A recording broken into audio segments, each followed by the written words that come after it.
नमस्कार दोस्तों, मैं टीसी न्यूज़ से अमित चौहान।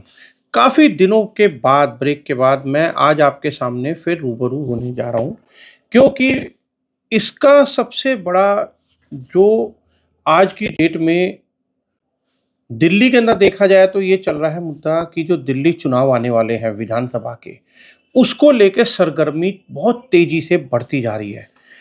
उस सरगर्मी को देखते हुए मुझे लगता है कि मुझे आप लोगों के सामने आके और ये बताना चाहिए दिल्ली का होने के नाते कि दिल्ली में इस टाइम चल क्या रहा है।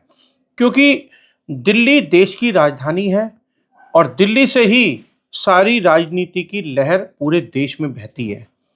तो अब देखना होगा दोस्तों कि दिल्ली के अंदर किस तरीके से कौन-सी सरकार आएगी, किस दिल्ली में कौन-सा कैंडिडेट किसकी तरफ से है, क्या नहीं है।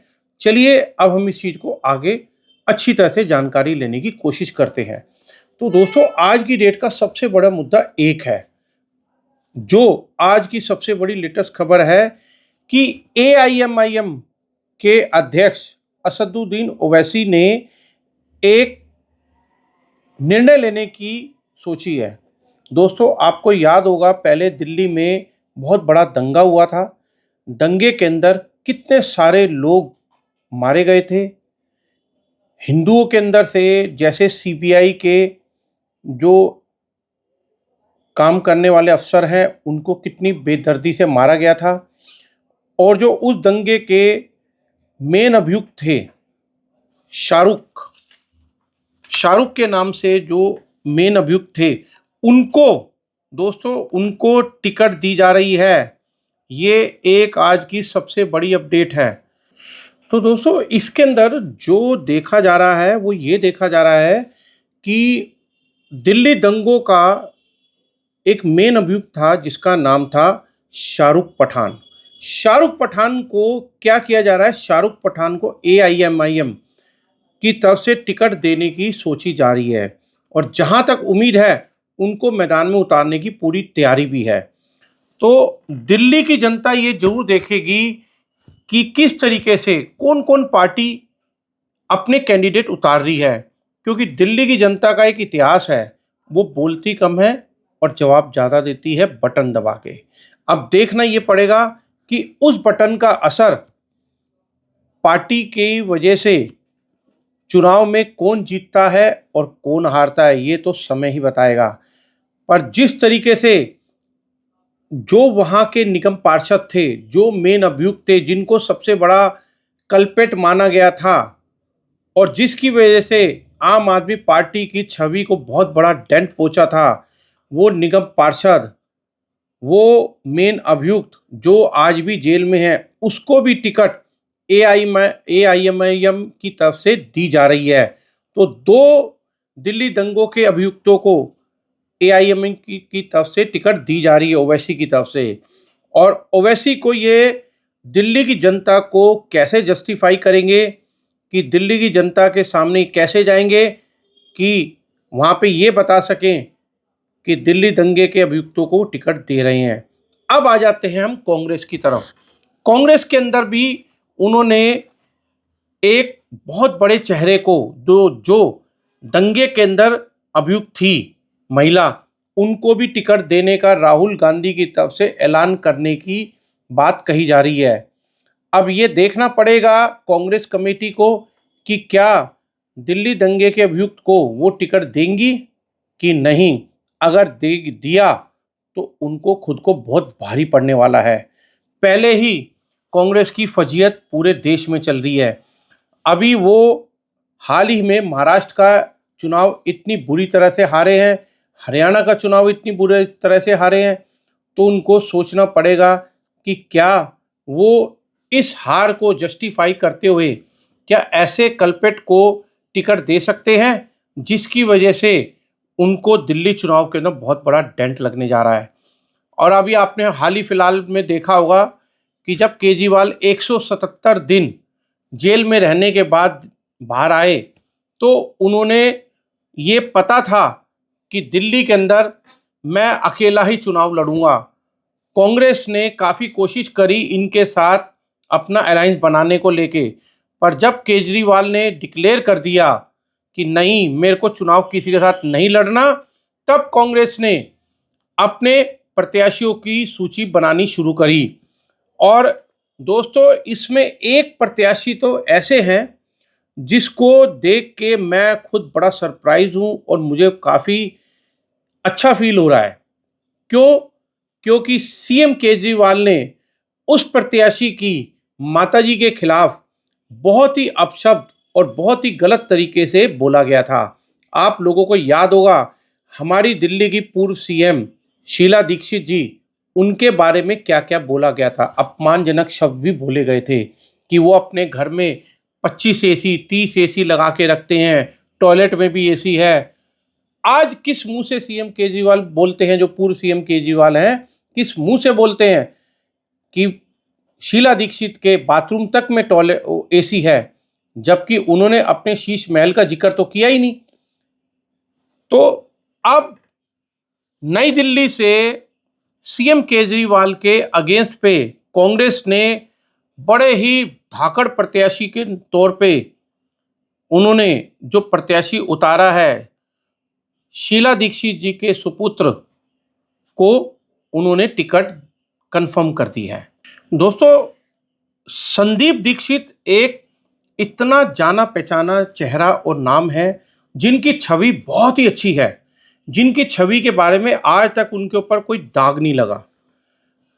और केजरीवाल एक दागदार है, उनके ऊपर घपले घोटाले के कई आरोप लगे हुए हैं, जिसके लिए वो 177 दिन जेल की सजा काट के और बाहर आ रखे हैं। अब उनके ऊपर जो केस चल रहा है, उस केस के चलते उनको जनता के सामने जवाब देना बड़ा भारी पड़ रहा है। दोस्तों, ये भी समझने की बात है, कांग्रेस का नई दिल्ली से प्रत्याशी संदीप दीक्षित, आम आदमी पार्टी से सीएम केजरीवाल, जो पूर्व सीएम केजरीवाल है, वो अब रह गए बीजेपी। और बीजेपी के ने अभी तक अपने प्रत्याशियों का नाम डिक्लेयर नहीं किया। ये अनऑफिशियली तरीके से जो मार्केट में रूमर्स चल रहे हैं, उसके अंदर जो नाम सामने आ रहा है, सबसे बड़ा नाम सामने आ रहा है, वो है प्रवेश वर्मा, जो नई दिल्ली से सीएम केजरीवाल को टक्कर देने के लिए सामने आने वाले हैं। तो दोस्तों, सीएम केजरीवाल जो भूतपूर्व सीएम हैं, उनकी राह आसान नहीं है। देखो, एक सामने हो गया कांग्रेस की तरफ से संदीप दीक्षित, जो ये खड़े होकर ऐलान कर सकते हैं कि जो मेरी माताजी पे इल्जाम लगाए गए थे वो सरासर गलत थे। सीएम केजरीवाल जो पूर्व सीएम हैं, उन्होंने कितने दागदार हैं, इसके लिए जनता को बताने की जरूरत नहीं है। क्योंकि शीश महल का जो खुलासा किया गया, उसके बाद शराब घोटाला, तो इतने घोटालों के बाद भी केजरीवाल जो है जनता के सामने किस मुंह से जा रहे हैं। आपको दोस्तों अभी कुछ दिन पहले का एक इंसिडेंट बताता हूं। मेरे नज़दीक में ही केजरीवाल कहीं आए हुए थे और एक छोटे से पत्रकार ने उनसे दिल्ली में जमुना जी को साफ करने के ऊपर एक सवाल पूछना चाहा। तो दोस्तों, आप बिलीव करिए कि उसके साथ इतना बुरा हुआ कि वो छोटी हाइट का लड़का उसको उठा करके धक्का दे दिया, उसका माइक छीना और केजरीवाल ने पकड़ के फेंक दिया। तो आप ये सोच सकते हैं कि केजरीवाल से अगर कोई सवाल करता है, तो उनको उनके बॉडीगार्ड जो उनके साथ होते हैं, जो कहते हैं मुझे बॉडीगार्ड नहीं चाहिए, अब बॉडीगार्ड भी हैं, वो उनको धक्का मार के पीछे कर देते हैं। आम आदमी पार्टी की मीटिंग के अंदर जो भी जनता या पब्लिक कोई सवाल करना चाहती है, तो उनको चुप करके बिठा दिया जाता है। बोलने का तो हक है ही नहीं। तो किस बिना पे केजरीवाल ये कहते हैं कि जनता को बोलने की आज़ादी है? जनता या जनता की तरफ से कोई भी पत्रकार महोदय कोई भी जाके उनसे कोई सवाल करते हैं, तो उनको फेंक दिया जाता है, उठा के दूर बिठा दिया जाता है। कोई बाइट्स के अंदर जो भी वो प्रेस कॉन्फ्रेंस केजरीवाल करते हैं, तो उस प्रेस कॉन्फ्रेंस में पहले ही बता दिया जाता है कि आपने ये ऐसे इसको लेके कोई सवाल नहीं करने। पॉइंट बता दिए जाते हैं कि ये पॉइंट पे ही बात करनी है आपने। तो अब आप ये सोच सकते हैं कि कितनी बड़ी तानाशाही अभी तो दिल्ली के पूर्व सीएम हैं, तो इतनी तानाशाही है। सोचिए, ये अपने आप को सेंटर में लाना चाहते हैं, उसके बाद हमारा आपका जीना दूभर हो जाएगा दोस्तों। क्यों? क्योंकि जो एक नेता पत्रकारों का और आम जनता के सवालों का जवाब ना दे, वो नेता कैसे हो सकता है? अब आ जाते हैं हम अपने नए प्लेटफॉर्म पे दोबारा से, कि दिल्ली के अंदर आम आदमी पार्टी ने मोटा मोटी 35 सीटों के करीब की डिक्लेरेशन कर दी है उन्होंने। कांग्रेस की तरफ से जो सीट डिक्लेयर की गई है अभी तक, वो 26 सीटें हैं, और बीजेपी ने अभी तक कोई सीट डिक्लेयर नहीं की है। उसका सबसे बड़ा कारण बीजेपी की तरफ से यह दिया गया है कि जिस दिन मोदी जी की पहली रैली दिल्ली में की जाएगी, उसके बाद वो सीटों की डिक्लेयर करेंगे। तब तक उनका पार्टी का आत्ममंथन चल रहा है। उस आत्ममंथन के अंदर हम ये देखेंगे कि किस तरीके से किसको टिकट मिलती है और किसकी कटती है। और बीजेपी को, मुझे जो लगता है कि अपना मुख्यमंत्री का चेहरा आगे जरूर लाना चाहिए, क्योंकि पिछले कई समय से, कई चुनावों से, विधानसभा दिल्ली के चुनावों से, जब जब उन्होंने दिल्ली के अंदर चेहरा सामने नहीं रखा, उनको जीत का बड़ा सामना करना पड़ा और नहीं मिल पाई उनको। मेरा एक मानना है, पर्सनल अपनी राय दे रहा हूं, पार्टी का क्या है, बीजेपी का, वो तो उनका अंदरूनी मामला है। पर जनता को दिखना चाहिए, कि दिल्ली की जनता को, कि हमारा दिल्ली का प्रतिनिधित्व करने के लिए कौन आ रहा है, और वो क्या दिल्ली की जनताओं की अपेक्षा के हिसाब से क्या उनको पूरा किया जाएगा। अब ये पीएम मोदी और अमित शाह जी के ऊपर डिपेंड करता है कि दिल्ली में वो किस चेहरे को ला करके अपने चुनाव को आगे बढ़ाने जा रहे हैं।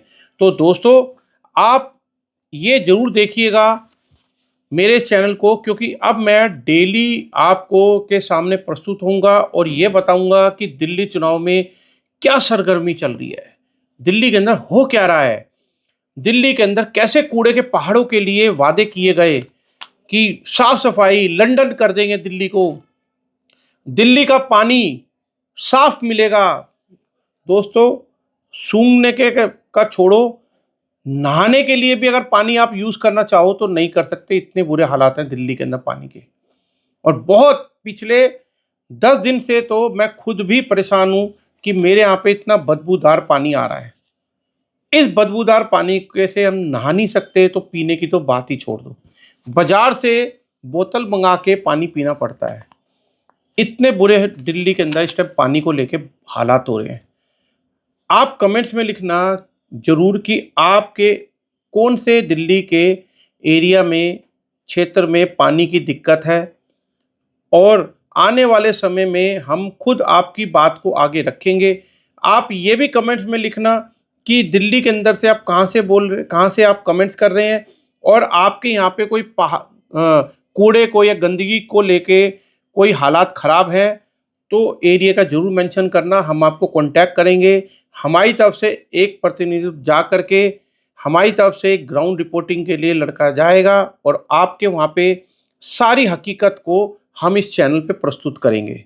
तो दोस्तों, आप लोगों से यही उम्मीद है कि आप चैनल को सब्सक्राइब ज़्यादा से ज़्यादा करें और अपने जानकारों को भेजें। दिल्ली की सच्चाई और हकीकत इस चैनल पे सबसे पहले और सबसे तेज हमारी तरफ से मिलेगी, और सच्ची होगी, निष्पक्ष होगी।